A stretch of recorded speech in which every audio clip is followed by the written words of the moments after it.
मित्रों, आज एक महत्वपूर्ण विषय पर हम पार्टी की तरफ से विचार रखने के लिए आपके सम्मुख हैं। आज आप सभी ने देखा होगा कि भारत की राजनीति के चिर युवा और चिर व्याकुल, जो चिर कुपित भी हैं और चिर भ्रमित भी हैं, जो सदैव क्रोध में रहते हैं और सदैव भ्रम में रहते हैं, a leader who is perpetually in tension and perpetually in confusion, has given an interview to a confused film star.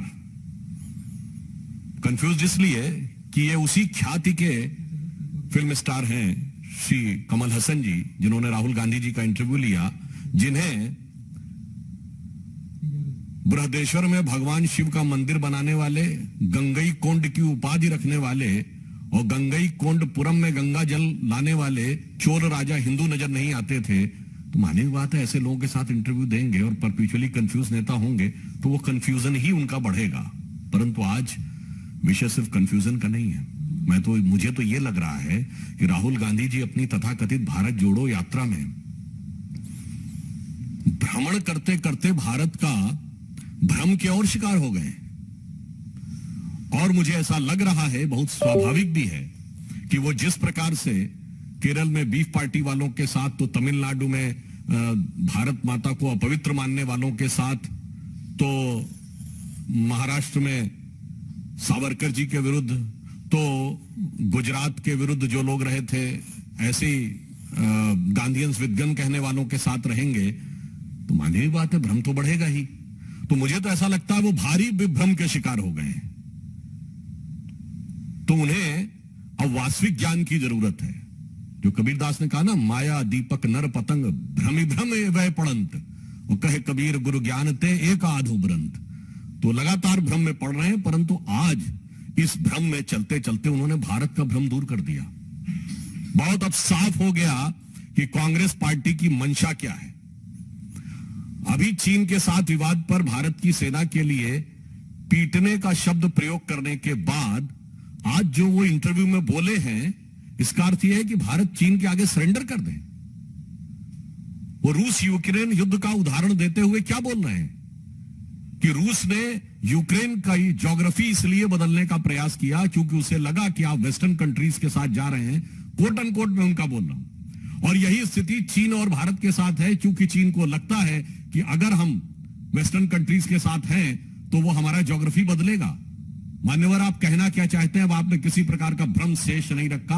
आपने बहुत साफ कह दिया कि जैसे किसी जमाने में आपकी खानदानी रवायत के चलते हुए, भाई भाई का नारा के चलते हमने अपनी जमीन गंवाई थी, आप चाहते हैं कि चीन के आगे नतमस्तक हो जाए भारत। मुझे लगता है कि इस इंटरव्यू को सुनने के बाद सुनने वाले में कोई कंफ्यूजन नहीं बचा होगा। जिसने ये शब्द सुना होगा उसमें कोई किंतु परंतु कहीं नहीं रहा होगा। तो हम आपसे अब यह सवाल पूछना चाहते हैं कि भारत की सेना का मनोबल गिराने के बाद 135 करोड़ भारतवासियों का मनोबल गिराने का प्रयास करना यह आप क्यों कर रहे हैं? चीन से मिले चंदे के दान के एहसान की वजह से कर रहे हैं, या चाइनीज कम्युनिस्ट पार्टी से हुए करार के प्यार की वजह से कर रहे हैं? और हम यह भी कहना चाहेंगे कि भारत क्या है और विदेश नीति क्या है। प्रधानमंत्री श्री नरेंद्र मोदी जी के समय में आज रूस यूक्रेन युद्ध में एकमात्र राष्ट्राध्यक्ष जो दोनों से समान रूप से बात कर सकते हैं, एकमात्र राष्ट्राध्यक्ष जिन्होंने पुतिन के सामने इंटरव्यू में यूक्रेन और रूस दोनों को धन्यवाद दिया। यमन के समय की लड़ाई में हम ही एकमात्र देश थे, 19 देशों के लोगों को हमने निकाला था। दोनों पक्ष हमारे लिए युद्ध विराम करने को तैयार थे। और आज जहां तक विदेश नीति की बात, तो मैं से पूछना चाहूंगा, राहुल गांधी जी के अनुसंधानकर्ता लोग बता दें, आज 4-5 देशों का नाम बता दें जो चीन के साथ खड़े हो। पूरी दुनिया हमारे साथ खड़ी है, इसके बावजूद उन्हें कंफ्यूजन नजर आता है। तो उसका कारण यह है कि भारत घूमने से नहीं, भारत को अनुभव करने से भारतीयता समझ में आती है। मैं कोट करना चाहता हूं, एक बहुत बड़े चाइनीज थिंकर हुए हु शी, जो कि पीकिंग यूनिवर्सिटी के वाइस चांसलर भी रहे, यूएन में चाइना के परमानेंट रिप्रेजेंटेटिव रहे और बहुत बड़े थिंकर थे। उनका एक बड़ा फेमस कोट है, India has culturally dominated and controlled China for more than 2000 years without sending a single soldier across the border.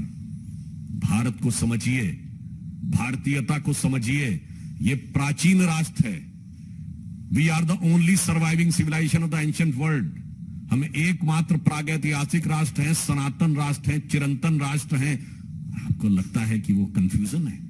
मुझे लगता है 4 पीढ़ी के बाद भी डिस्कवरी ऑफ इंडिया चल ही रही है, अभी भारत की खोज चल ही रही है। इसलिए हम बहुत दुखी हृदय के साथ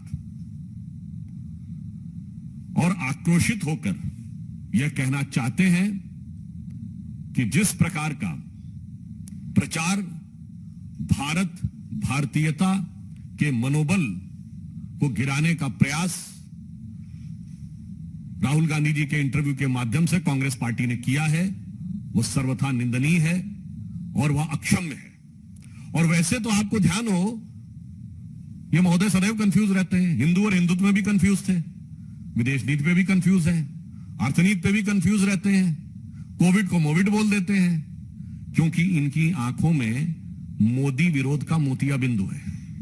तो ये मोदिया बिंदु के शिकार होने के कारण सदैव इस प्रकार की अनर्गल बातें करते हैं। और अंत में मैं सिर्फ ये कहना चाहूंगा, इन पे वो युक्ति लागू होती थी, कहे तो थे भारत जोड़ने जा रहे हैं और भारत के विरुद्ध इतना विश्वमन करने लगे। तो एक वो आपने पुराना दोहा सुना हो ना, आए थे हरिभजन को और ओटन लगे कपास। तो कांग्रेस और राहुल गांधी जी के ऊपर यह युक्ति चरितार्थ होती है। अंत में मैं पुनः कहता हूं कि आपने यह कहकर बिल्कुल अपने मंशा साफ कर दी है कि भारत को उसी प्रकार चीन के आगे समर्पण करना चाहिए जैसे आपके दौरे हुकूमत में होता था। धन्यवाद।